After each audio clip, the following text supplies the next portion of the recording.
উত্তরের পর এবার ঢাকার দিকে ধেয়ে আসছে বন্যা, বিভিন্ন জেলায় তীব্র নদী ভাঙন।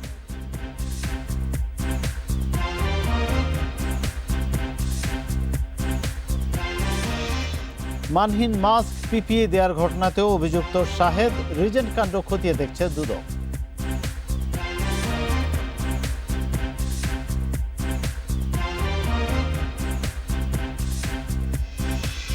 ফাহিমের হত্যাকারীর বিরুদ্ধে মিলেছে পর্যাপ্ত প্রমাণ, করাচ্চিও কিনেছেন হ্যাসপিলি।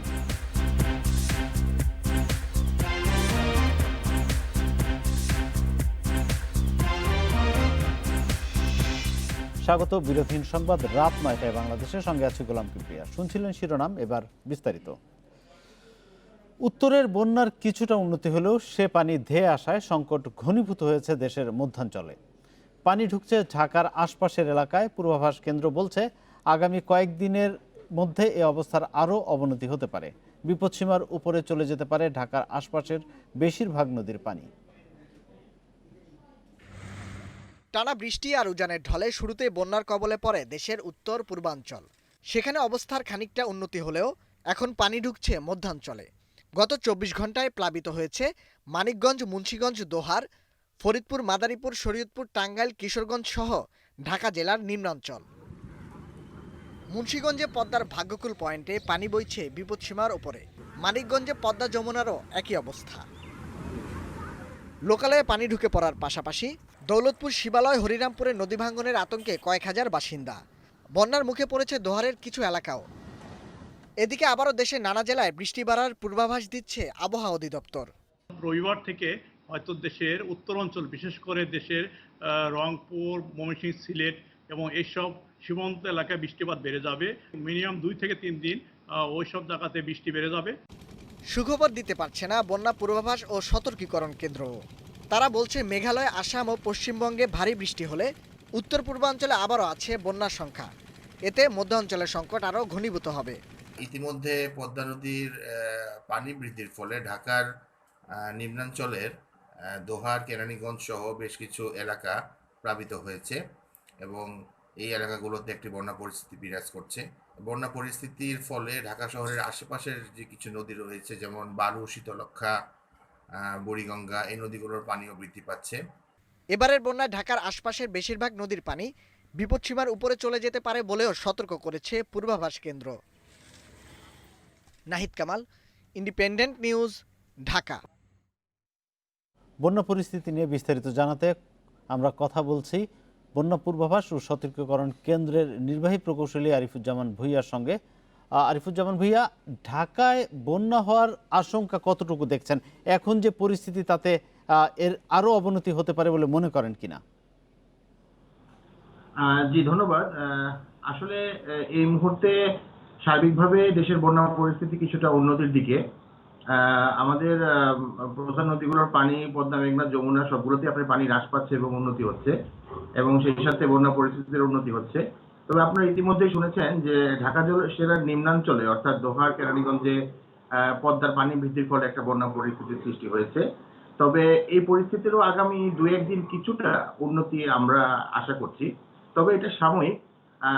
আমাদের উজানে, বাংলাদেশের উজানে পুনরায় আগামী মঙ্গলবার থেকে ভারী বর্ষণ শুরু হতে পারে এবং যার ফলে পুনরায় আবার দেশের প্রধান নদ নদীগুলোর পানি বৃদ্ধি পেয়ে এই সপ্তাহের আসছে সপ্তাহের মাঝামাঝি অথবা শেষার্ধে দেশে পুনরায় একটা বন্যা পরিস্থিতির সৃষ্টি হবে এবং পুনরায় এই উত্তরাঞ্চল এবং মধ্যাঞ্চলের অঞ্চলগুলোর বন্যা পরিস্থিতি একটু অবনতির দিকে যেতে পারে। এই মুহূর্তে মূল ঢাকা বা তার আশেপাশে বন্যা পরিস্থিতি না থাকলেও পরবর্তী যে সময়, এই সপ্তাহের শেষার্ধে যে বন্যা পরিস্থিতির আমরা আশঙ্কা করছি, তাতে ঢাকার আশেপাশের যে নদীগুলো আছে, যেমন শীতলক্ষা, বুড়িগঙ্গা বা বালু নদী, এই নদীগুলো আপনার অনেক জায়গা থেকে পশ্চিম অতিক্রম করে যাবে এবং সেই প্রেক্ষিতে আমাদের ঢাকা শহরের আশেপাশের, মেট্রোপলিটন ঢাকার আশেপাশের যেই নিম্নাঞ্চলগুলো, যেমন আপনার ডেমরা, সাতারকুল, নারায়ণগঞ্জের নিম্নাঞ্চল, তারপর পোস্তগোলার দিক, এই অঞ্চলগুলোতে আপনার এই বুড়িগঙ্গা বা শীতলক্ষা বাহিত যে পানির কারণে নিম্নাঞ্চল একটা প্লাবিত হওয়ার আশঙ্কা আছে। তখন এই অঞ্চলগুলোতে একটা স্বল্প মেয়াদী বন্যা পরিস্থিতির সৃষ্টি হতে পারে। বলছেন তবে স্বল্পমেয়াদী বন্যা পরিস্থিতির সৃষ্টি হতে পারে আগামী সপ্তাহের শেষ নাগাদ, সেটি কতদিন, এই স্বল্পমেয়াদটা কতদিন স্থায়ী হতে পারে, সেরকম কোনো পূর্বাভাস কি দেওয়া যায়? আসলে সার্বিকভাবে সারা দেশের বন্যা পরিস্থিতির কথা যদি আমরা বলি, আমরা যেটা বলেছি যে আগামী সপ্তাহের শেষার্ধে পুনরায় পানি বৃদ্ধি পাবে। এরপরে 25-26 তারিখের পর থেকে ক্রমাগতভাবে বন্যা পরিস্থিতির একটা উন্নতি আমরা দেখতে পাচ্ছি, যা তবে এই মাসের অর্থাৎ জুলাই মাসের পুরো জুলাই মাস জুড়েই আমাদের এই বন্যা পরিস্থিতি দেশের বিভিন্ন অঞ্চলে থাকবে। জুলাই মাসের শেষার্ধে অথবা অগাস্টের প্রথমের দিকে আমরা সার্বিকভাবে একটা বন্যা পরিস্থিতির উন্নতি আমরা আশা করি। তবে ঢাকা অঞ্চলের আশপাশের যে নিম্নাঞ্চল প্লাবিত হচ্ছে, এই এই নিম্নাঞ্চলের এই বন্যা পরিস্থিতি সপ্তাহখানেকের বেশি স্থায়ী হবে না। যেমন ভূঁইয়া, আপনাকে অনেক ধন্যবাদ যুক্ত থাকার জন্য। পদ্মা ও যমুনার পানি বাড়ায় মধ্যাঞ্চলের 7 জেলায় বন্যার অবনতি হয়েছে। উত্তর পূর্বের জেলাগুলোতে এখনও পানিবন্দী লাখো মানুষ। 13 নদীর 22 পয়েন্ট বিপদসীমার উপর দিয়ে বইছে পানি। বাড়ছে নদী ভাঙন, এতে দুর্গত এলাকায় বাড়ছে দুর্ভোগ। শনিবার সকালে ফরিদপুরের গোয়ালন্দ পয়েন্টে পদ্মার পানি 12 সেন্টিমিটার বেড়ে বিপদসীমার 105 সেন্টিমিটার উপর দিয়ে প্রবাহিত হয়। জেলার 30 ইউনিয়নের 1.5 শতাধিক গ্রামের মানুষ পানিবন্দী। 2 দিনের ভিতরে প্রত্যেকটা ঘরে পানি চলে গেছে, মানুষের দুর্বিষহ জীবনযাপন করতেছে। পানির স্রোতে ভাঙনের ঝুঁকিতে ফরিদপুর সদরপুর সড়ক বন্ধ রয়েছে ভারী যানবাহন চলাচল। যদিও রাস্তা 2-1 জায়গায় ফাটা বসে গেছে এবং পানি উপর দিয়ে গড়াইতেছে, আমরা এটা অতি দ্রুত বস্তা এবং বিভিন্ন মালামাল নিয়ে আমরা কাজকর্ম করতেছি।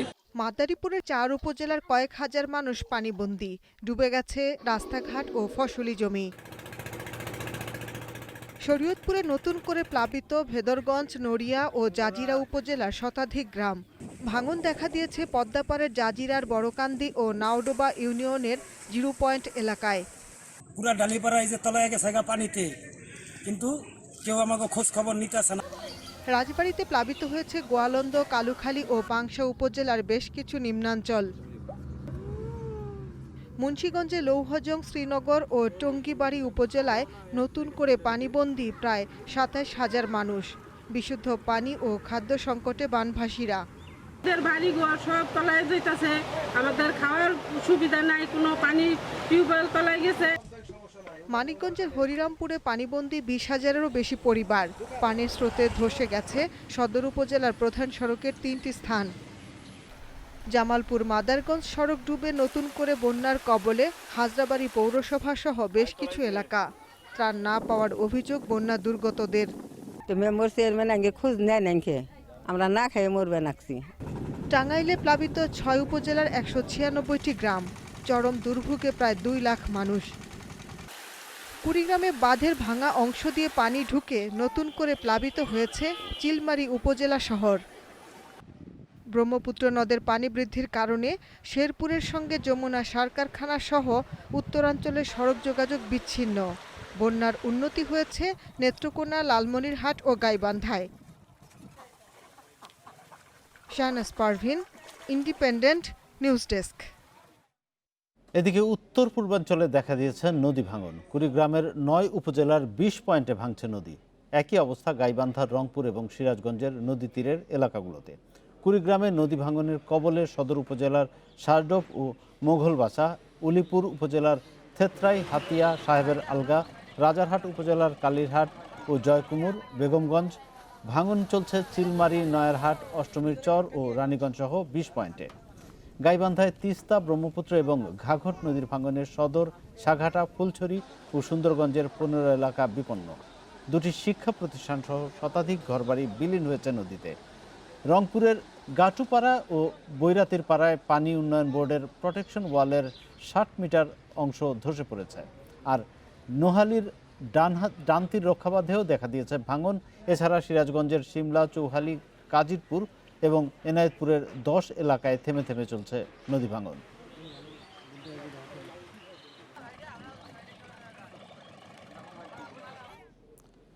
এবার কুড়িগ্রাম থেকে যোগ দিচ্ছেন সহকর্মী আব্দুল খালেক। খালেক, কুড়িগ্রামে বন্যার কি অবস্থা আর নদী ভাঙন নিয়ে প্রশাসন কি কোনো উদ্যোগ নিয়েছে? ভাঙন এলাকায় মানুষগুলোর কি অবস্থা?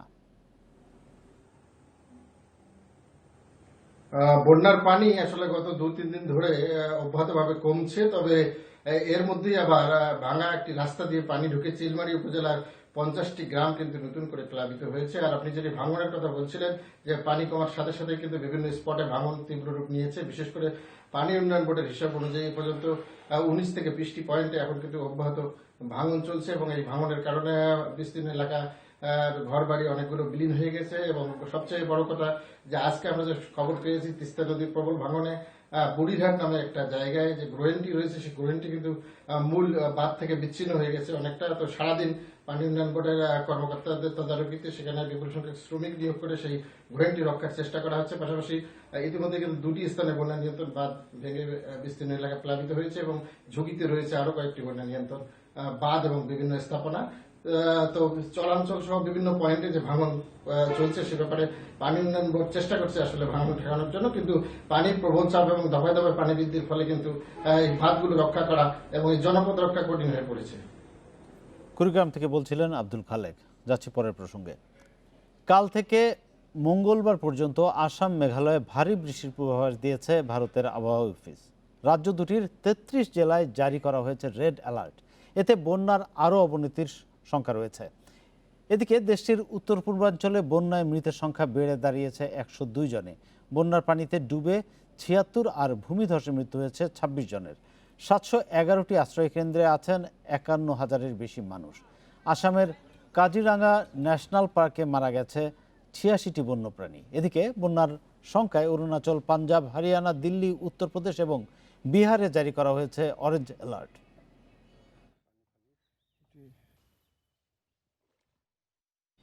চীনের মধ্য ও পূর্বাঞ্চলেও ভারী বৃষ্টিতে দেখা দিয়েছে বন্যা। হুবেই সহ কয়েকটি প্রদেশে জারি করা হয়েছে রেড অ্যালার্ট। 33 নদী হ্রদের পানি বিপদসীমার উপর দিয়ে বইছে আনহুই, জিয়াংশি ও ঝেজিয়াংয়ে। উহানে বন্যার কারণে পিপিই সহ অন্যান্য সুরক্ষা সামগ্রী সরবরাহ ব্যাহত হয়। করোনা পরিস্থিতির অবনতির আশঙ্কা দেখা দিয়েছে। বন্যায় এরই মধ্যে ক্ষতিগ্রস্ত হয়েছে 28,000 ঘরবাড়ি, পানিবন্দী প্রায় 38 লাখ মানুষ। বন্যার্তদের সহায়তায় ও উদ্ধারের কাজ করছে 8,000 কর্মী ও 4,500 সিভিল গার্ড সদস্য।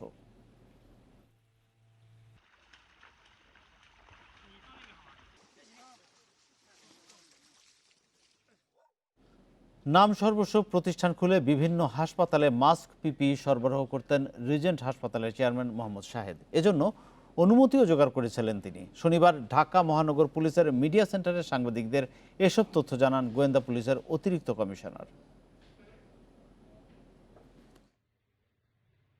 করোনা পরীক্ষায় জালিয়াতিতে গ্রেপ্তার রিজেন্ট হাসপাতালের চেয়ারম্যান মোহাম্মদ শাহেদকে বৃহস্পতিবার 10 দিনের রিমান্ডে নেয় মহানগর গোয়েন্দা পুলিশ। আর জিকেজি হেলথ কেয়ারের ডাক্তার সাবরিনার প্রথম দফায় 3 দিনের রিমান্ড শেষের পর শুক্রবার দ্বিতীয় দফায় 2 দিনের রিমান্ডে নিয়ে জিজ্ঞাসাবাদ করা হয়। শনিবার ডিএমপির মিডিয়া সেন্টারে মোহাম্মদ শাহেদ ও সাবরিনাকে নিয়ে সাংবাদিকদের নানা প্রশ্নের জবাব দেন মহানগর গোয়েন্দা পুলিশের অতিরিক্ত কমিশনার আব্দুল বাতেন। এ সময় তিনি জানান, করোনা পরীক্ষায় জালিয়াতি ছাড়াও নাম সর্বস্ব প্রতিষ্ঠান খুলে বিভিন্ন হাসপাতালে চিকিৎসকদের জন্য মানহীন মাস্ক ও পিপিই সরবরাহ করছিলেন মোহাম্মদ শাহেদ। এই জন্য সরকারিভাবে অনুমতিও জোগাড় করেননি তিনি। মিস্টার শাহেদ কিন্তু শুধু স্বাস্থ্য খাতে না, আরও অন্যান্য খাতেও, যেমন ওই প্রোটেক্টিভ গিয়ার, পিপিই, টিপিই এই সমস্ত বিষয়ে প্রতারণা করেছে। তারপরে শিক্ষাক্ষেত্রেও তার কিছু প্রতারণার তথ্য পাচ্ছি। এছাড়া জিকেজি হেলথ কেয়ারের চেয়ারম্যান ডাক্তার সাবরিনা চৌধুরী চিকিৎসক হিসেবে তার পরিচিতি ব্যবহার করে কাজ বাগিয়ে নিয়েছিলেন বলেও জানান মহানগর গোয়েন্দা পুলিশের অতিরিক্ত কমিশনার। সাবরিনা ডাক্তার হিসাবে তার যে ফেস ভ্যালু এবং তার যে বিভিন্ন জায়গায় স্বাস্থ্য অধিদপ্তরের সহ বিভিন্ন জায়গায় তার যে পরিচিতি, সেই পরিচিতিটিকে সে ক্যাপিটালাইজ করেছে এবং করে বিভিন্ন প্রতারণার আশ্রয় নিয়েছে। যেমন প্রাথমিকভাবে স্যাম্পল কালেকশন করার জন্য ঢাকা, নারায়ণগঞ্জ সহ বিভিন্ন একটা প্রজেক্ট তৈরি করেছিল। সেই মোহাম্মদ শাহেদ ও ডাক্তার সাবরিনাকে সহায়তা করেছেন। তদন্তে এমন কারো নাম পেলে তার সংশ্লিষ্ট বিভাগ ও মন্ত্রণালয়কে জানানো হবে বলে জানিয়েছে পুলিশ। নির্দেশনা অনুযায়ী নেওয়া হবে তাদের বিরুদ্ধে পদক্ষেপ। Khaled Raihan, independent news, Dhaka. Regent ও জেকেজি কেলেঙ্কারি নিয়ে কথা বলতে বার্তাকক্ষ থেকে যোগ দিচ্ছেন সহকর্মী মাসুদুর রহমান। মাসুদ, র্যাবের অভিযোগ কেন্দ্রে শাহেদের বিরুদ্ধে একদিনে 92টি অভিযোগ এসেছে বলে আমরা জানতে পেরেছি। এই অভিযোগগুলো কি নিয়ে, সে সম্পর্কে কোনো তথ্য কি পাওয়া গেছে? যে 92টি অভিযোগ পাওয়া গেছে সেই 92টি অভিযোগ এর আগে আমরা যে ধরনের অভিযোগগুলো শুনেছি তারাই আবার নতুন করে ফোন করছে। এর আগে আমরা বিভিন্ন গণমাধ্যমে দেখেছি তারা তাদের যে সকল দেনা পাওনা ছিল বা যারা থানায় বিভিন্ন সময় মামলা করেছেন তাদের বিরুদ্ধে বিভিন্ন বিশেষ করে কেউ কেউ বালু কেলেঙ্কারি, সিমেন্ট কেলেঙ্কারি বা তার কাউকে টাকা নিয়ে কারো কাছে ড্রাইভিং লাইসেন্স পাই দেওয়ার বিষয়ে যে ধরনের কেলেঙ্কারিগুলো তিনি করেছেন, বা কাউকে ভুয়া চেক দিয়ে টাকা পরিশোধ করা বা কাউকে চেকে স্বাক্ষর জালিয়াতি করে টাকা পরিশোধ করার যেই জালিয়াতিগুলো সে করেছে, এই ধরনের অভিযোগগুলোই মূলত সেখানে এসেছে। এবং এই অভিযোগগুলো নিয়েই র্যাবের পক্ষ থেকে যাচাই বাছাই করা হচ্ছে যে যেই মামলাগুলো তার বিরুদ্ধে দায়ের হয়েছে এখন পর্যন্ত প্রায় 62টি মামলার খবর আমরা পেয়েছিলাম। তো এই মামলাগুলোর যেগুলো করা হয়েছে এই 92টি অভিযোগের মধ্যে এই মামলাগুলো সবগুলো আছে কিনা, পাশাপাশি গত এই ঘটনার 6 জুলাই যে অভিযান পরিচালনা করা হয়, এই অভিযান পরিচালনার পর থেকে যখন শাহিদ আত্মগোপনে ছিলেন তারপর থেকে শুধুমাত্র উত্তরা পশ্চিম থানাতেই 5টির মতো মামলা হয়েছে এবং জিডি হয়েছে আরও 2 থেকে 3টি। তো এরকম উত্তরা পশ্চিম থানা এবং উত্তরা পূর্ব থানা মিলিয়েই প্রায় 8-10টি মামলা হয়েছে। এবং এছাড়াও অন্যান্য ঢাকার অন্যান্য যে সকল থানা আছে বা ঢাকার বাইরেও বিভিন্ন থানা থেকে এই অভিযোগগুলো করা হয়েছে এবং অনেকেই নিম্ন আদালতে গিয়েও মামলা করেছেন তার বিরুদ্ধে, এবং বিভিন্ন মন্ত্রণালয় থেকে তার বিরুদ্ধে কোর্টে গিয়ে মামলার নথি এখন পর্যন্ত র্যাবের কাছে এসেছে। অর্থাৎ তার বিরুদ্ধে অভিযোগের আসলে কোনো সীমা নেই, তিনি এমন কোনো অভিযোগ নেই তিনি করেননি। সেই কারণেই একদিনে এতগুলো এই যে শাহিদের বিরুদ্ধে এত অভিযোগ, এত মামলা এবং গ্রেপ্তারি পরোয়ানাও ছিল আমরা জেনেছি, তো তার বিরুদ্ধে যে ব্যবস্থা নেওয়া হয়নি সেই জন্য দায়ী যেসব সংস্থা, কর্তৃপক্ষ, পুলিশ, তাদেরকে কি কোনো রকম জবাবদিহিতার আওতায় আনা হবে? যেই সংবাদ সম্মেলনটি করেছে গোয়েন্দা পুলিশের পক্ষ থেকে, তারা যেহেতু সেই মামলাটির তদন্ত করছে এবং শাহেদকে জিজ্ঞাসাবাদ করছে, সে কারণে আজকে যেই অভিযোগটি তার বিরুদ্ধে এসেছে যে সে মূলত একটি ফেসবুক পেজে একটি কোম্পানির নাম ব্যবহার করেছে এবং সেই কোম্পানির নামে সে একটি ভুয়া কাগজপত্র তৈরি করে মন্ত্রণালয় থেকে অনুমতি নিয়েছে। অর্থাৎ সেই স্বাস্থ্য অধিদপ্তর যে অনুমতি দিয়েছে নিশ্চয়ই কারো সহযোগিতায় বা কেউ জানতো যে আসলে এটির কোনো অস্তিত্ব নাই, তারপরেও কিন্তু তাকে তার অনুমোদন দেওয়া হয়েছে। তো ডিবি এটি বলেছে। আরেকটি প্রসঙ্গে যেতে চাই, সেটি হচ্ছে জেকেজির সাবরিনা, তিনি রিমান্ডে আছেন। রিমান্ডে তিনি কি কোনো তথ্য দিয়েছেন? জিজ্ঞাসাবাদে তার কাছ থেকে নতুন কোনো তথ্য পাওয়া গেছে কিনা? আমরা কিন্তু এতদিন ধরে শুনছিলাম যে সাবরিনা যেরকম অস্বীকার করছিল সে জেকেজির সাথে কোনো ধরনের সম্পৃক্ততা তার নেই, এরকম অভিযোগ কিন্তু আমরা এরকম দাবি কিন্তু সে করেছিল। পরবর্তীতে দেখা গেছে সে জেকেজির চেয়ারম্যান হিসেবে সে বেতন নিয়েছে। তো এরকম নানা ধরনের অভিযোগের পর আজকে নতুন একটি মাত্রা যোগ হয়েছে, সেটি হচ্ছে যে এই যে জেকেজির অনুমোদন, যখন করোনার নমুনা সংগ্রহ বা পরীক্ষার জন্য অনুমতি নেওয়া হয় তখন আসলে এই সাবরিনাই তার যে চিকিৎসক, তিনি সরকারি চিকিৎসক, সেই নাম ভাঙিয়েই কিন্তু সেই অনুমতি নেওয়া হয়েছে। অর্থাৎ জেকেজির যত কেলেঙ্কারি হয়েছে এই কারণেই যে সাবরিনার মাধ্যমে সেই অনুমতিটি পাওয়া গিয়েছিল। তো এই যে তাদের বিরুদ্ধে যে অভিযোগ, একদিকে শাহেদ একদিকে সাবরিনা, দুজনেই কিন্তু স্বাস্থ্য অধিদপ্তর থেকে অনুমতি নিয়ে তারা এই করোনার কালে বিভিন্ন ধরনের জালিয়াতি করেছে। তো অর্থাৎ নিশ্চয়ই কোনো না কোনো ব্যক্তি বা কোনো না কোনো কর্মকর্তা এটির সাথে জড়িত আছে এবং সেটিরই কিন্তু অংশ হিসেবে আমরা দেখলাম যে দুদকের পক্ষ থেকে বলা হলো যে। আপনাকে অনেক ধন্যবাদ আমাদের সঙ্গে যুক্ত থাকার জন্য। এদিকে রিজেন্টের সঙ্গে চুক্তির বিষয়ে স্বাস্থ্য অধিদপ্তরের ডিজি আবুল কালাম আজাদ সহ 12 কর্মকর্তাকে জিজ্ঞাসাবাদ করবে দুদক। শিগগিরই তাদের তলব করা হবে বলেও জানানো হয়েছে। এই তালিকায় অধিদপ্তরের মহাপরিচালক সহ আছেন অতিরিক্ত মহাপরিচালক নাসিমা সুলতানা, হাসপাতাল ও ক্লিনিক বিভাগের পরিচালক আমিনুল হাসান, একই বিভাগের উপপরিচালক মোহাম্মদ ইউনুস আলী, সহকারী পরিচালক শফিকুর রহমান সহ 12 জনের নাম। সাক্ষী হিসেবে তলব করা হবে নিপসম পরিচালক খুরশিদ রিয়াজকে।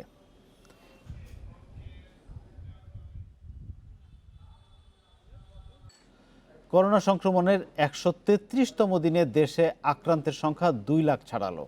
একদিনে আরও 2709 জনের করোনা শনাক্ত হয়েছে, মারা গেছেন 34 জন। এ নিয়ে দেশে মোট মারা গেছেন 2581 জন। শনিবার দুপুরে নিয়মিত অনলাইন ব্রিফিংয়ে এসব তথ্য জানায় স্বাস্থ্য অধিদপ্তর। দেশে মোট শনাক্ত 2,02,066 করোনা রোগীর মধ্যে গত 16 দিনেই শনাক্ত হয়েছে 50,000-এর বেশি। 8 মার্চ দেশে প্রথম কোভিড-19 রোগী শনাক্তের কথা জানায় স্বাস্থ্য অধিদপ্তর। করোনার 87তম দিনে আক্রান্তের সংখ্যা ছাড়ায় 50,000।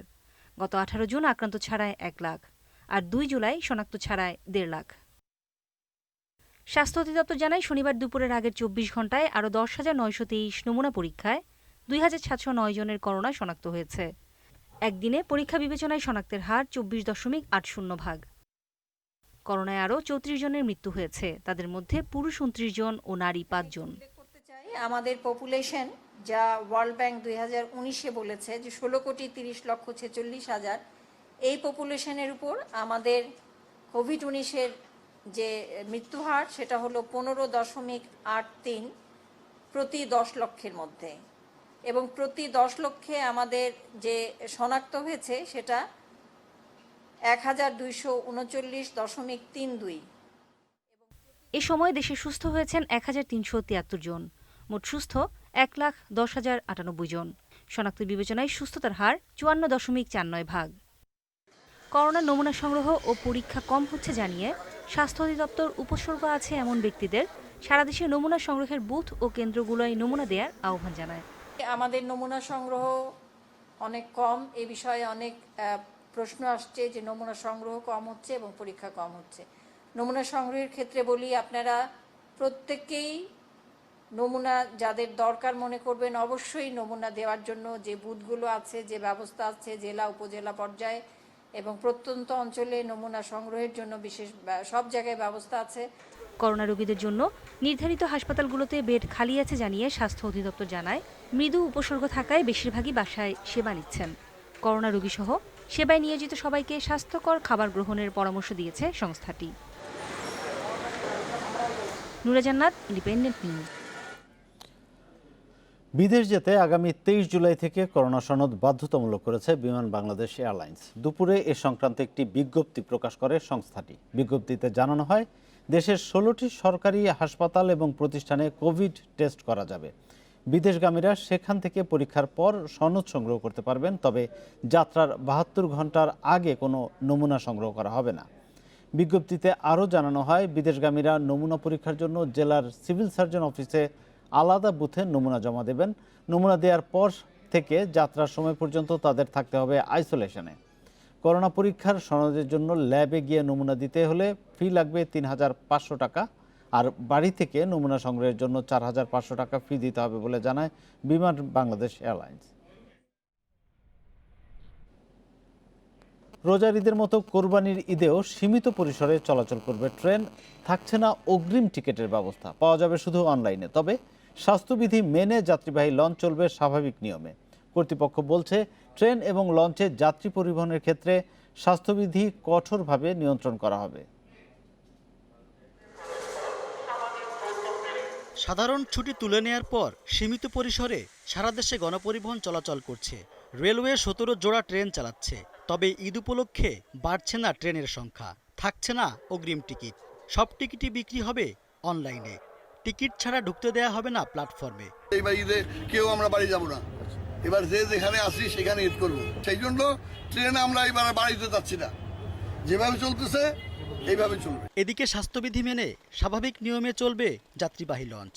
অনুমোদিত ভাড়ার চেয়ে বেশি টাকা আদায় বা মাঝ নদী থেকে নৌকায় করে যাত্রী তোলার মতো অনিয়মের বিরুদ্ধে কঠোর শাস্তিমূলক ব্যবস্থা নেবে বিআইডব্লিউটিএ। টার্মিনালে ঢোকার আগে যেমন প্রত্যেকটা যাত্রীর যে মাস্ক ব্যবহার করাটা নিশ্চিত করতে হবে। পাশাপাশি আমরা যে প্রত্যেকটা যাত্রীর স্যানিটাইজেশন, হাতটাকে স্যানিটাইজ করে দেওয়া। তারপর টার্মিনাল প্রত্যেকটা গেটে যে জীবাণুনাশক স্প্রে বা জীবাণুনাশক টানেল আমাদের বসানো হয়েছে, সেগুলোকে আমরা সচল রাখার চেষ্টা করব। তবে গণপরিবহনের ক্ষেত্রে স্বাস্থ্যবিধি মেনে চলা সম্ভব নয় বলে মনে করেন পরিবহন বিশেষজ্ঞরা। এক্ষেত্রে আগাম প্রস্তুতির ওপর জোর দিচ্ছেন তারা। এটা চ্যালেঞ্জ অত্যন্ত, এই চ্যালেঞ্জ শুধু সরকার একলা নিতে পারবে না। সুতরাং আমি যদি যারা দেশে যাচ্ছেন তাদেরকেও এটার যদি একটা সহজ যোদ্ধা হিসাবে চিন্তা করি, তাহলে এই যোদ্ধাগুলিকে কিন্তু সচেতন করতে হবে এবং সচেতন করার যতগুলি মাধ্যম আছে সরকারকে কিন্তু আগাম প্রস্তুতি নিয়ে কিন্তু আরম্ভ করতে হবে। তাহলে হয়তো প্রকোপ কিছুটা কমানো সম্ভব হতে পারে। গণপরিবহন চললেও সরকারি, বেসরকারি ও স্বায়ত্তশাসিত প্রতিষ্ঠানের কর্মকর্তা কর্মচারীদের ঈদের ছুটিতে কর্মস্থল ত্যাগ না করতে নির্দেশনা দিয়েছে জনপ্রশাসন মন্ত্রণালয়। Rezwan Siddiqui, independent news, Dhaka. রাজধানীর মিটফোর্ড এলাকায় আলী মিয়া চেয়ারম্যান ওষুধের মার্কেটে অভিযান চালিয়ে অনুমোদনহীন এবং নকল ওষুধ রাখায় 5টি দোকানকে 7 লাখ টাকা জরিমানা করেছে র্যাবের ভ্রাম্যমাণ আদালত। এছাড়া ওই মার্কেটের মিজান মেডিকেল থেকে দেশীয় কোম্পানির নকল ওষুধ পাওয়ায় আইন অনুযায়ী দোকান মালিককে 2 বছর বিনাশ্রম কারাদণ্ড এবং দোকানটি সিলগালা করে দেওয়া হয়েছে। কয়েকদিন ধরেই অনুমোদনহীন ওষুধ ও বিক্রির বিরুদ্ধে নিয়মিত অভিযান পরিচালনা করছে র্যাপিড অ্যাকশন ব্যাটালিয়ন র্যাব। এরই ধারাবাহিকতায় শনিবার দুপুরে রাজধানীর বাবুবাজার এলাকার আলিমিয়া চেয়ারম্যান মেডিসিন প্লাজায় ওষুধ প্রশাসন অধিদপ্তরের সহযোগিতায় অভিযানে ভ্রাম্যমাণ আদালত পরিচালনা করে সংস্থাটি। অভিযানে প্রায় 20 লাখ টাকার অনুমোদনহীন ওষুধ জব্দ করা হয়। বিক্রেতারা বলছেন তারা বিভিন্ন কোম্পানির কাছ থেকে এসব ওষুধ রেখেছেন। ডিআর নাম্বার দেখে আমরা রাখি, আমরা জানি যে এটা থাকলে অনুমোদন আছে, কিন্তু এরপরে যদি কোম্পানি কোনো ফল্ট করে সেটা তো আসলে আমাদেরকে দোষ দেওয়া যাবে। কটা নিষিদ্ধ করছে না করছে এ পর্যন্ত এই ধরনের নলেজ আমাদেরকে দেয়নি। আমরা কিভাবে ওটা সংগ্রহ করতে পারি ওনাদেরকে আমি বলছি আপনারা সুযোগ সুবিধা আমাদের করে দেন। মালটা ডিআর নাম্বার না থাকার কারণে আমার জরিমানা করা। এই নাম্বার ছাড়া তো বিক্রি করার নিয়ম নেই, আপনারা তাহলে এটা কেন করছেন? আসলে এটা তো কোম্পানি লেখা, আমরা আসলে ভুলে গেছিলাম, অনেক সময় খেয়াল করতে পারি না। ওষুধ প্রশাসন অধিদপ্তরের কর্মকর্তারা বলছেন অনুমোদিত ওষুধের পাশাপাশি এসব অনুমোদনহীন ওষুধ বিক্রি করছেন অসাধু ব্যবসায়ীরা। এই একটা ওষুধ পেয়েছি আমরা এই দোকানে, এটা হলো পিইউবি। তো এই কোম্পানিটা 2018 সালে এটা নকল ভেজাল ওষুধ তৈরি করার কারণে ওদের লাইসেন্সটা বাতিল করা হয়েছে, সাসপেন্ড করা হয়েছে এবং এটা আইনগত ব্যবস্থা নেওয়া হয়েছে। বাট আমরা এখানে এসে পেলাম যে এই ওষুধটা জুন 2019 সালে তৈরি, তখন কিন্তু কোম্পানি নাই। এদিকে র্যাবের নির্বাহী ম্যাজিস্ট্রেট বলছেন একটি চক্র এসব অনুমোদনহীন ও নকল ওষুধ বাজারজাতকরণ করছেন। খুচরা ও পাইকারি বিক্রেতাদের পাশাপাশি যারা এসব ওষুধ উৎপাদন করছে তাদের বিরুদ্ধেও ব্যবস্থা নেওয়া হবে। যাদের কিন্তু ডায়াবেটিক্স আছে, এটা আমাদের সবার ফ্যামিলিতে কিন্তু এই ওষুধটা ব্যবহার করা হয় এবং এই ওষুধটা হচ্ছে কিন্তু নভো নর্ডিক্স কোম্পানি, বিখ্যাত একটা কোম্পানি, কিন্তু এর গায়ে কিন্তু কোনো ওষুধ প্রশাসন অনুমোদন নাই। তো যে দোকান থেকে আমরা এটা জব্দ করেছি সেই দোকানে কিন্তু আবার ডিএআর আছে এমন ওষুধও আমরা পেয়েছি এবং এটা কিন্তু খুবই দুঃখজনক যে ইনসুলিন যার ডায়াবেটিস আছে আমরা নিঃসংকোচে এটা কিন্তু ইউজ করছি আমাদের ডায়াবেটিস কন্ট্রোল করার জন্য। এসব অনুমোদনহীন ওষুধ মানবদেহের জন্য মারাত্মক ক্ষতিকর, এমনকি মৃত্যুর কারণও বলছেন বিশেষজ্ঞরা। Khaled Raihan, independent news, Dhaka. ফাহিম হত্যায় গ্রেপ্তার টাইরিস হাসপিলকে দোষী প্রমাণের পর্যাপ্ত আলামত পাওয়ার কথা জানিয়েছেন প্রসিকিউটররা। সিসিটিভি ফুটেজ দেখে এসব আলামত শনাক্ত হয়েছে বলে জানিয়েছেন তারা। আর চুরি করা টাকা ফেরত দেওয়ার সুযোগেই ফাহিমকে হত্যা করা হয়েছে বলে মনে করছে নিউ ইয়র্ক পুলিশ। পাঠাওয়ের সহপ্রতিষ্ঠাতা ফাহিম সালেহকে নৃশংসভাবে হত্যার ঘটনায় স্তব্ধ নিউ ইয়র্ক। আন্তর্জাতিক সংবাদ মাধ্যমও গুরুত্ব দিয়ে প্রকাশ করছে মামলার খুঁটিনাটি সহ নানা বিশ্লেষণ। এই পর্যন্ত জানা যাচ্ছে চুরি করা প্রায় $90,000 ফেরত না দিতেই ফাহিমকে হত্যা করেছে তার সাবেক ব্যক্তিগত সহকারী টাইরিস হাসপিল। তবে এর পেছনে অন্য কোনো ষড়যন্ত্র আছে কিনা তাও খতিয়ে দেখছে পুলিশ। তবে সবকিছু ছাপিয়ে বারবার আলোচনায় আসছে সরল মানসিকতার কারণেই প্রাণ দিতে হয়েছে সফল এই তরুণ উদ্যোক্তাকে। বড় অঙ্কের টাকা চুরির পরও তা ফেরত দেওয়ার সুযোগ দিয়েছিলেন হাসপিলকে, প্রস্তাব দিয়েছিলেন কিস্তিতে পরিশোধেরও। আর সেই সুযোগটি নিয়েছে হাসপিল। ধারণা করা হচ্ছে সোমবার ফ্ল্যাটে ফাহিমকে হত্যা করে সে। মঙ্গলবার ফিরে এসে বৈদ্যুতিক করাতে টুকরো টুকরো করে মরদেহ, তবে তা সরিয়ে নেওয়ার আগে তাড়াহুড়ো করে বেরিয়ে যেতে হয় তাকে। এই ঘটনায় গ্রেপ্তারের পর টাইরিসের বিরুদ্ধে সেকেন্ড ডিগ্রি মার্ডারের চার্জ আনে নিউ ইয়র্ক পুলিশ। প্রসিকিউটররা বলছেন অপরাধ প্রমাণে পর্যাপ্ত তথ্য প্রমাণ আছে তাদের হাতে। সোমবার আনুমানিক দুপুর 1:30টার দিকে নিজ বাড়িতে ফাহিম সালেহকে হত্যা করা হয়। তদন্তের স্বার্থে এখনই হত্যার কারণ সম্পর্কে বিস্তারিত তথ্য জানানো হচ্ছে না, তবে এতটুকু বলতে পারি এই হত্যার সঙ্গে আর্থিক স্বার্থ জড়িত ছিল। প্রায় 1 সপ্তাহ ধরে খোঁজ না পাওয়ায় মঙ্গলবার ফাহিমের অ্যাপার্টমেন্টে যান তার বোন। তার দেওয়া ফোনে সেখানে এসে মরদেহ উদ্ধার করে নিউ ইয়র্ক পুলিশ। সারওয়ার জামান, ইন্ডিপেন্ডেন্ট নিউজ। ফাহিম হত্যার বিষয়ে আরও বিস্তারিত জানাতে যুক্তরাষ্ট্রের নিউ ইয়র্ক থেকে যোগ দিচ্ছেন সহকর্মী এস.এম. সোলাইমান। ফাহিম হত্যায় পুলিশের সন্দেহের তালিকায় কি আর কেউ আছেন? আর আরেকটি বিষয়, এই ম্যানহাটনের ডাউনটাউনে এত বিলাসবহুল এবং নিরাপদ একটি অ্যাপার্টমেন্টে একজন হত্যাকারী নির্বিঘ্নে কিভাবে ঢুকে পড়লেন সেটির ব্যাখ্যাও কি পুলিশ দিয়েছে কিনা সেটিও জানতে চাই।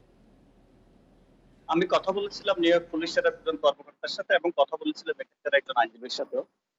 নিউ ইয়র্ক পুলিশের কর্মকর্তা যেমনটা আমাকে জানিয়েছেন যে এখানকার অ্যাপার্টমেন্ট গুলো সর্বোচ্চ সিকিউর করে। আমি যেখানে দাঁড়িয়েছি সেটা ম্যানহাটন, এবং আমি নদীর এপারে নদীর ওপারে ফাহিমের অ্যাপার্টমেন্টটা ছিল, এবং এখানকার অ্যাপার্টমেন্ট গুলো আপনি ঢুকতে আপনি জানেন যে প্রবেশ মুখে এখানে সর্বোচ্চ সিকিউরিটি থাকে, এবং প্রত্যেকের আইডি সোশ্যাল সবকিছু চেক করে নতুন কেউ আসলে থাকে। কিন্তু ফাহিমের যে টেরেসের হাতে ফাহিম খুন হয়েছে, সে ছিল ফাহিমের তার ব্যক্তিগত সহকারী, এবং সে ছিল সর্বোচ্চ বিশ্বস্ত। আপনি যেমনটা বলেছেন যে $90,000 সে তার অ্যাকাউন্ট থেকে চুরি করে নিয়েছে, কতটা বিশ্বস্ত হলে তাকে আবার সুযোগ দেওয়া হয়েছে। আপনি যেমনটা জানেন যে এখানকার, আমি বাংলাদেশিদের অভিজ্ঞতা থেকেও বলেছি, এখানে যদি $1,000 যদি স্বামী অথবা স্ত্রীর $1,000 চুরি হয়ে যায়, বা স্বামীর জন্য স্ত্রী পুলিশ কল করে, সেখানে 90,000-এর জন্য পুলিশ কল করে নেই, রিপোর্ট করা হয়নি, তাকে কোনো ধরনের চাকরিচ্যুত করা হয়নি। এই সরলতে, যেমনটা রিপোর্টে বলেছিল, যে এই সরলতেই ফাহিমের এই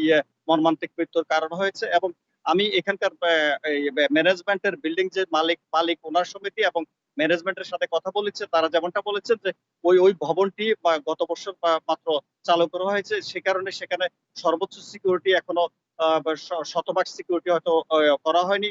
আর ফাহিম সালের সহকারী কাছে হয়তো ওই অ্যাপার্টমেন্টের চাবি এবং সবকিছু অ্যাক্সেস এবং তার আইডি অথবা তার প্রবেশের সবকিছু অনুমতি ছিল, যে কারণে তাকে সন্দেহ তালিকা নেওয়া হয়নি এবং তাকে আরেকটি বিষয় আমরা জানতে পেরেছি, হত্যার দুদিন পর হাসপিলের সঙ্গে এক নারীকে দেখা গেছে, তার সম্পর্কে কি আরো বিস্তারিত কোনো তথ্য জানা গেছে কিনা? হাসপিলকে যেখান থেকে গ্রেপ্তার করা হয়েছে, এখানকার ক্রসবে, ম্যানহাটনের ক্রসবে অন্য একটা আবাসিক ভবন থেকে, যেখানে হাসপিল তার ওই নারী বান্ধবীকে নিয়ে থাকতেন, সেখান থেকে সকাল 8:30 শুক্রবার সকাল 8:30 পুলিশ তাকে গ্রেপ্তার করেছে। কিন্তু ওই নারীর কোনো সংশ্লিষ্টতা পাওয়া যায়নি। তবে পুলিশ যে বিষয়টা খুব গুরুত্ব দিয়ে দেখছে, সেটা হচ্ছে শুধু কি আর্থিক লেনদেনের কারণে এই বাংলাদেশের একজন আইকনকে এই হত্যা করা হয়েছে, নাকি তার সাথে আন্তর্জাতিক কোনো মাফিয়া চক্র অথবা তার যে ব্যবসা। আপনি যেমনটা জানেন যে নাইজেরিয়া তার যে পার্টনার, তার সাথে ইউনিভার্সিটি জীবনে সেই একই কম্পিউটার সফটওয়্যার লেখাপড়া করেছেন, সে নাইজেরিয়া তাদের যে এই শেয়ার রাইডিং কোম্পানি যে গোকাটা, সেটা অলরেডি ওখানকার সরকার বন্ধ করে দিয়েছে, এবং তারপরেও থেমে নেই ফাহিম সালেহ, এবং সে ওখানকার হোম ডেলিভারির একটা সফটওয়্যার চালু করে সেখানে তার এই ব্যবসাটা চালু করে রেখেছে, এবং সেই জন্য তার যে পার্টনার নাইজেরিয়ার পার্টনার। সুলেমান, আরেকটা জিনিস, এই যে ফাহিমের মৃত্যুর পর তার ব্যবসা নিয়ে আপনি কথা বলছিলেন, তার মৃত্যুর পর তার ব্যবসা এখন কে দায়িত্ব নেবে, আর তার কি আর কোনো অংশীদার আছে কিনা? তার শুধু একজনের অংশীদার ছিল, সেটা হলো নাইজেরিয়ান পার্টনার, এবং তার সাথেও বেশ কিছু তার দ্বন্দ্ব চলছিল, বিশেষ করে নাইজেরিয়ার ব্যবসাটা নিয়ে। ওটা খুব বল প্রচারিত ব্যবসা ছিল, কিন্তু সেটার সিইও ছিল ফাহিম সালেহ, কিন্তু ওটা নাইজেরিয়ান পার্টনার থাকাতে সেই দখল করতে চাচ্ছিল, এবং তার বাবাকে সে বিভিন্ন সময় বলছিল নাইজেরিয়া তার পার্টনারটা তার সাথে বিভিন্ন সময় ডিস্টার্ব করছে, এবং তার ব্যবসার নিয়ে নেওয়ার জন্য তাকে বিভিন্ন রকমের তালবাহানা করছে। এবং তার বাবা প্রথম থেকে বলছিল না হয়তো এই হত্যার সাথে তার নাইজেরিয়ার ওই পার্টনারে থাকতে পারে। আরেকটা বিষয় আপনাকে জানিয়ে রাখি, বাংলাদেশি আইনজীবীর সাথে আমি কথা বলেছি যে 21 বছর বয়সে যে টেরেস, যে হত্যাকারী, সেই টেরেস 16 বছর বয়স থেকে এই ফাহিম সালের সহকারী হিসেবে কাজ করেছে, এবং এই টেরেস সর্বনিম্ন শাস্তি হতে পারে আমেরিকার নিউ ইয়র্কের আইনে সর্বোচ্চ শাস্তি 40 বছর এবং সর্বনিম্ন 10 বছর। হয়তো তার কম বয়স 20 বছর না করে তার সর্বোচ্চ 10 বছর শাস্তি দিতে পারে।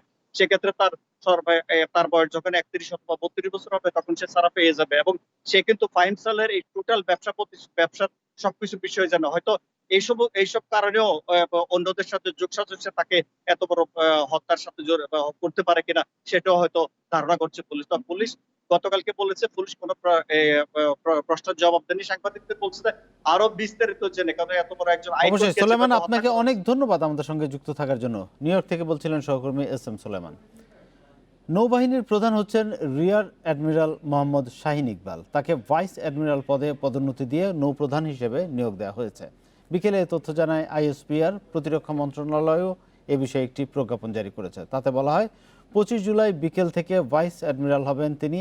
প্রতিরক্ষা বাহিনীগুলোর প্রধানদের নিয়োগ, বেতন ভাতা এবং অন্যান্য সুবিধা আইন 2018 অনুসারে সেদিন থেকে 24 জুলাই 2023 সাল পর্যন্ত 3 বছরের জন্য নৌবাহিনীর প্রধান হিসেবে দায়িত্ব পালন করবেন মোহাম্মদ শাহিন ইকবাল।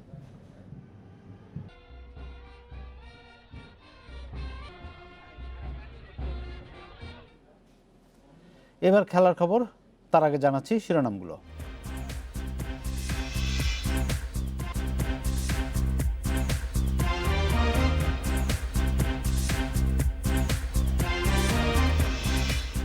বিশ্বকাপ বাছাইয়ে এএফসির আনুষ্ঠানিক সূচি প্রকাশ, হোম ভেন্যু নিশ্চিতে বাফুফেকে চিঠি।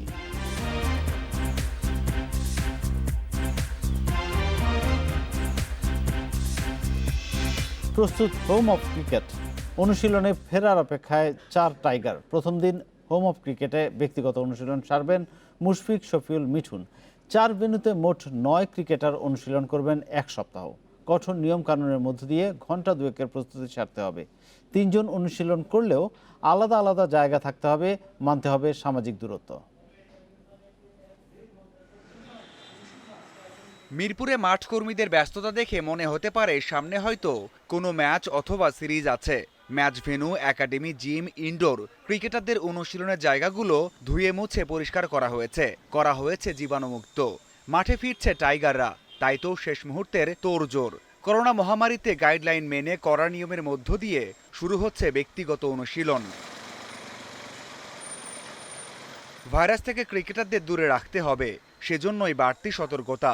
একের পর এক মিটিং, ভেন্যু ম্যানেজারের ছুটোছুটি ছিল চোখে পড়ার মতো। দেশের 4 ভেন্যুতে অনুশীলন করবেন জাতীয় দলের তারকারা। প্রথম দিন ঢাকাতে অনুশীলন করবেন মুশফিক, মিঠুন ও শফিউল। সকাল 9টা থেকে শুরু হবে 3 জনের ফিটনেসের কাজ, চলবে সোয়া 12টা পর্যন্ত। গাইডলাইন অনুযায়ী 3 জন একই সময় একই জায়গায় থাকতে পারবেন না, আলাদা আলাদা জায়গায় অনুশীলন করতে হবে তাদের। আমার কাছে মনে হয় এটা হয়তো বা ফুল ফ্যাসিলিটিটা আমরা পাবো না, বাট যতটুকু পাবো চেষ্টা করবো ততটুকুর মধ্যে। এতদিন পরে যে স্কিল ট্রেনিং এ ফিরছি, যতটুকু পারা যায় নিজের ছন্দটা ফিরিয়ে পাওয়ার চেষ্টা করব। সিলেটে খালেদ ও নাসুম, খুলনায় মেহেদী হাসান মিরাজ ও সোহান, আর চট্টগ্রামে অনুশীলন করবেন নাইম হাসান। ঢাকাতে দ্বিতীয় দিন নামবেন ইমরুল কায়েস। ক্রিকেটারদের সাথে সংবাদকর্মীদেরও সতর্ক থাকতে বলেছে বিসিবি। সব ধরনের সুরক্ষা নীতি মেনে চলার কথা বলা হয়েছে বিসিবির বিবৃতিতে। 9 জন ছাড়া বাকি সদস্যরা এখনই মাঠে ফিরতে চান না। সময়ের সাথে পরিস্থিতির উন্নতি হলে ধীরে ধীরে ফিরবেন লিটন, সৌম্য, মুস্তাফিজরা। Mazharul Islam, independent news. একে একে মাঠে ফেরার প্রক্রিয়া শুরু হয়ে গেছে। ক্রিকেট, ফুটবল তাদের পরিকল্পনা সাজালেও অন্যান্য ফেডারেশনগুলো কতটা প্রস্তুত? অ্যাথলেটিক্স, টেনিস এবং দাবা ফেডারেশন বলছে স্বাস্থ্য মন্ত্রণালয়ের সিদ্ধান্ত পেলে তৈরি তারাও। নিয়ম মেনে নতুনভাবে শুরুর অপেক্ষায় সবাই। দীর্ঘ বিরতির পর ধীরে ধীরে সচল হতে শুরু করেছে দেশের ক্রীড়াঙ্গন। আপাতত ব্যক্তিগত ইভেন্টেই গুরুত্ব ফেডারেশন ও ক্রীড়া মন্ত্রণালয়ের। এর মধ্যে আর্চারি, শুটিং, টেনিস, দাবার মতো ইভেন্টগুলোকেই মাঠে ফেরাতে চলছে তোড়জোড়। স্বাস্থ্যবিধি বিষয়ে যে কোনো সময় সবুজ সংকেত দিতে পারে স্বাস্থ্য মন্ত্রণালয়। তবে প্রশ্ন আছে ফেডারেশনের প্রস্তুতি নিয়ে। খেলা ফেরার ঘোষণা আসার পর ক্যাম্প শুরু করতে পারবে তো ফেডারেশনগুলো, নাকি প্রস্তুত হতে আরও সময় চাইবে তারা? জেলা, বিভাগ পর্যায়ে স্বল্প পরিসরে ট্যালেন্টদেরকে নিয়ে ক্যাম্প, এবং জাতীয় পর্যায়ে যারা দেশের বাইরে গিয়ে সম্ভাবনাময় যারা আছে, যাদেরকে দিয়ে ভালো কিছু আসতে পারে, তাদেরকে নিয়ে আমরা স্বল্প পরিসরে ক্যাম্প করার জন্য আমাদের প্রস্তাবনা থাকবে। 3টা করে বল এক একটা প্লেয়ারের হাতে যদি থাকে, বলগুলির মধ্যে ডিফারেন্ট সাইন ইউজ করতে হবে। একটা প্লেয়ারের বলের মধ্যে রেড স্পট দিয়ে দেওয়া যায়, আরেকটা প্লেয়ারের বলের মধ্যে ব্লু স্পট দিয়ে দেওয়া যায়। যে ব্লু স্পটের প্লেয়ার, সে রেড বলকে কখনো টাচ করবে না। আর্চারি, শুটিংয়ের বাইরেও বিশ্বজুড়ে দাবার জনপ্রিয়তা ব্যাপক। করোনা মহামারীর মধ্যেও অনলাইন দাবায় মেতে উঠেছেন খেলোয়াড়রা। তবে বাংলাদেশেও অনলাইন টুর্নামেন্ট আয়োজনের ব্যাপারে আশাবাদী ফেডারেশন সাধারণ সম্পাদক। পাশাপাশি মাঠে খেলা না থাকায় অবকাঠামোগত উন্নয়নের জোর হ্যান্ডবল ফেডারেশনের। আমরা 3টে অনলাইন টুর্নামেন্ট করব। আমরা অতি সহসাই একটি টুর্নামেন্ট, আমরা 1 লক্ষ টাকা প্রাইজ মানি দিয়ে আমরা একটা অনলাইন টুর্নামেন্ট করব, এবং আমরা আগামী মাসটাকে আমরা দেখব। আগামী মাসে দেখার পরে যদি মনে করি যে না, আদৌ আসলে এই যে কোভিড, যেটা আমাদের সারা বিশ্বকে যে মহামারী আক্রান্ত করেছে, সেটা যদি থেকে আমরা পরিত্রাণ না পাই, তাহলে আমরা আরও 2টি টুর্নামেন্ট করব এবং অনলাইন ট্রেনিং প্রোগ্রাম আমরা করব। কোনো সিদ্ধান্ত নেই নাই, কারণ হলো কি এটা অলিম্পিকের ব্যাপার। অলিম্পিক যখন আমাদেরকে বলবে যে হ্যাঁ এখন শুরু করতে হবে, আমরা প্রস্তুত আছি যে ওনারা যদি বলে আমরা শুরু করতে পারবো। মাঠের খেলা মাঠে ফিরবে, কিন্তু ক্রীড়াঙ্গনের সেই পুরনো প্রাণ ফিরতে সময় লাগবে আরও বেশ কিছুটা সময়। Kamrul Hasnat, independent news, Dhaka. বিশ্বকাপ ও এশিয়ান কাপ বাছাইয়ের প্রস্তাবিত সূচি আগেই জানিয়েছিল এএফসি। এবার ভেন্যুর নাম এবং ম্যাচ টাইম জানাতে সংশ্লিষ্ট দেশগুলোর ফেডারেশনের কাছে চিঠি দিয়েছে এশিয়ান ফুটবল কনফেডারেশন। প্রস্তাবিত সূচি অনুযায়ী ৮ অক্টোবর আফগানিস্তানের বিপক্ষে ঘরের মাঠে নামবে বাংলাদেশ। এরপর অ্যাওয়ে ম্যাচে ১৩ অক্টোবরের লাল সবুজের প্রতিপক্ষ কাতার। ১২ এবং ১৭ নভেম্বর ঘরের মাঠে ভারত এবং ওমানের সঙ্গে শেষ দুটি ম্যাচ খেলবে বাংলাদেশ। ভেন্যু ও ম্যাচের সময় ৩১ আগস্টের মধ্যে এএফসির কাছে জানাতে হবে। ইতোমধ্যেই সিলেট জেলা স্টেডিয়ামকে হোম ভেন্যু হিসেবে চূড়ান্ত করেছে বাফুফে। আনুষ্ঠানিকভাবে এএফসিকে ভেন্যু সম্পর্কে জানাতে শিগগিরই চিঠি দেবে ফেডারেশন। নামিদামি ব্র্যান্ডের লেবেল লাগিয়ে ভোজ্য তেল এবং ঘি বাজারজাত করার দায়ে রাজধানীর চকবাজারের এক ব্যবসায়ীকে ১৫ লাখ টাকা জরিমানা করা হয়েছে। র্যাবের ভ্রাম্যমাণ আদালতের অভিযানে তাকে এই সাজা দেওয়া হয়।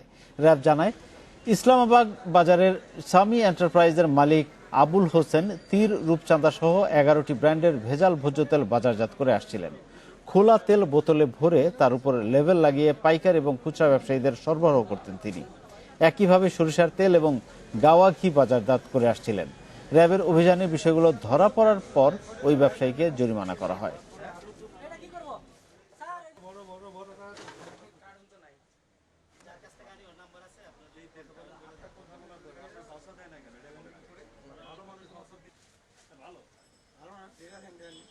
বিভিন্ন ব্র্যান্ড যে ব্র্যান্ডই চান না কেন ওই খোলা তেলগুলোকে উনি খুব অস্বাস্থ্যকর এবং নোংরা পরিবেশে বোতলজাত করে ব্র্যান্ড লাগিয়ে কিন্তু মার্কেটে ছেড়ে দিচ্ছে। এটা এবং লেবেলবিহীনও আছে, তার এখানে কিন্তু গাওয়া ঘি লেবেলবিহীন আছে, যেটা অত্যন্ত অস্বাস্থ্যকর এবং নোংরা পরিবেশে এখানে প্যাকেটজাত করা হচ্ছিল। কুয়েতের অভিবাসন সংক্রান্ত প্রস্তাবিত আইন পাশ হলে চাকরি হারাতে হতে পারে দেশটিতে কর্মরত প্রায় ২.৫ লাখ বাংলাদেশির। এই আইনে বাংলাদেশিদের জন্য আছে ৩% কোটা, যাতে কাজ করার অনুমতি পাবে মাত্র ৫০,০০০ কর্মী। আর এ কারণে আতঙ্কে রয়েছে কুয়েতে কাজ করা প্রায় ৩ লাখ বাংলাদেশি। মধ্যপ্রাচ্যের দেশ কুয়েতের জনসংখ্যা ৪৩ লাখ, যার প্রায় ৭০% বা ৩০ লাখই বিদেশি। তবে জনতান্ত্রিক ভারসাম্য রক্ষায় দেশটি ক্রমান্বয়ে বিদেশি কর্মীর সংখ্যা মোট জনসংখ্যার ৩০% নামিয়ে আনার উদ্যোগ নিয়েছে।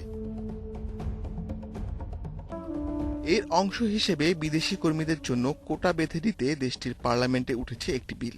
এতে নামিয়ে আনার উদ্যোগ নিয়েছে। এর অংশ হিসেবে বিদেশি কর্মীদের জন্য কোটা বেঁধে দিতে দেশটির পার্লামেন্টে উঠেছে একটি বিল। এতে বাংলাদেশিদের জন্য রাখা হয়েছে মাত্র ৩ কোটা। অনুমোদনের পর বিলটি আইনে পরিণত হলে চাকরি হারাতে পারেন প্রায় ২.৫ লাখ বাংলাদেশি। কুয়েতের সরকারি হিসেবে দেশটিতে কাজ করছেন প্রায় ৩ লাখ বাংলাদেশি। এদের বেশিরভাগই অদক্ষ বা স্বল্পদক্ষ। পরিচ্ছন্নতা কর্মী, নির্মাণ শ্রমিক, গাড়ি চালনা, হোটেল বয় ইত্যাদি পেশায় বাংলাদেশি শ্রমিকের সংখ্যাই বেশি। গত ৫ বছরে আমাদের প্রায় ১.৫ লাখ লোক কুয়েতে গেছে এবং বছরে আমাদের প্রায় $1.৫ বিলিয়ন রেমিটেন্স আসে কুয়েত থেকে। আসলে যদি এই সিদ্ধান্ত কার্যকর হয় তাহলে কিন্তু বাংলাদেশে একটা শ্রম বাজার হারাবে। আরেকটি বিষয়, জ্বালানি তেলের দাম একেবারে কমে যাওয়া সহ মধ্যপ্রাচ্যের দেশগুলো কিন্তু এখন নানান ধরনের সংকটে রয়েছে। আমাদের কিন্তু বিকল্প শ্রমবাজার খুব দ্রুত খুঁজে বের করতে হবে যদি আমরা আমাদের বৈদেশিক কর্মসংস্থান বা প্রবাসী আয়টা ধারাবাহিকতাটা রক্ষা করতে চাই। পররাষ্ট্র মন্ত্রণালয় জানিয়েছে, কুয়েত সরকার এখনো এ ধরনের কোনো সিদ্ধান্তের কথা জানায়নি। তবে এমন কোনো সিদ্ধান্ত আসলে প্রবাসী কর্মীদের স্বার্থে কূটনৈতিক আলোচনা শুরু করবে সরকার। আমরা এখনো অফিসিয়ালি কিছুই জানি নাই। মিডিয়ার তথ্য অনেক সময় সঠিক থাকে না। নিশ্চয়ই আমরা we will take action, definitely আমাদের স্বার্থে যা যা করা সম্ভব। ১৯৭৬ সাল থেকে বাংলাদেশের একটি গুরুত্বপূর্ণ শ্রমবাজার কুয়েত। এ বছরের প্রথম ৫ মাসে কুয়েত থেকে অভিবাসীরা রেমিটেন্স পাঠিয়েছে প্রায় $৫০ কোটি।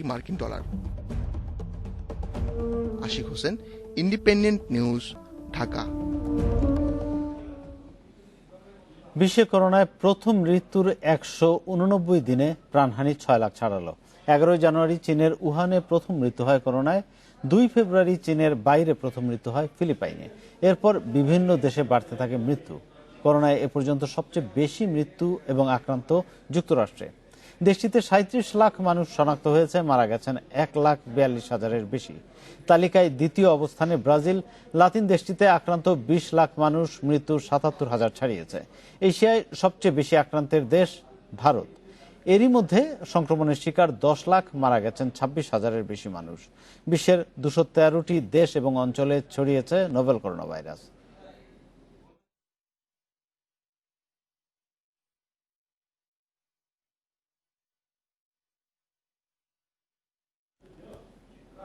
আর এই ছিল বিরতিহীন সংবাদ। রাত 9টায় বাংলাদেশে ইন্ডিপেন্ডেন্ট টেলিভিশনের সব সংবাদ আরও বিস্তারিত জানতে চোখ রাখুন আমাদের ফেসবুক, ইউটিউব এবং টুইটারে। সাথে থাকার জন্য ধন্যবাদ।